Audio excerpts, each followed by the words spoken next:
Let's make seed cycling balls that helped me reverse my PCOS symptoms for over a year now, Alhamdulillah. Many people claim that seed cycling is a natural hormone balancing method where you eat different seeds in different phases of your cycle to support estrogen and progesterone levels.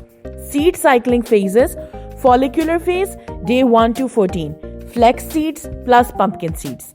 Luteal phase, day 15 to 28, sesame seeds plus sunflower seeds. You just change the seeds. This same laddu recipe works for any phase. Isn't that awesome? Start by turning on the stove and adding 3 tablespoons fennel seeds. They help reduce inflammation and support better digestion, something every PCOS warrior needs.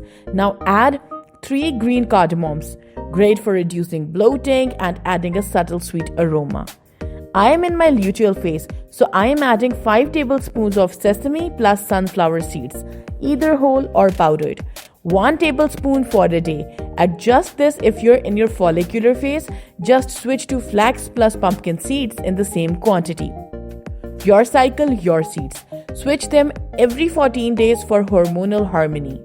I am roasting them for a minute or 2. This improves flavor, enhances digestibility, and removes excess moisture. Let it cool before blending.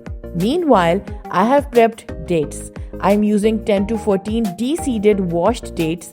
They're rich in iron, support natural energy, and give these balls their sweetness without refined sugar. Dates equal natural sweetener plus iron boost. Great for energy and hormonal health. I am blending half the dates and half of the roasted mix in 2 batches as my container is small. Look, it's become a soft, sticky dough. Roll the balls while the dough is soft. Once they cool, they'll harden and become chewy little hormone balancing treats. Top them with almonds for some crunch and extra vitamin E. Store in an airtight container, and remember, don't make more than a 5 to 7 day batch to keep nutrients fresh. These laddus are a delicious way to stay consistent without forgetting your daily seeds. If you're dealing with PCOS, this is a must try.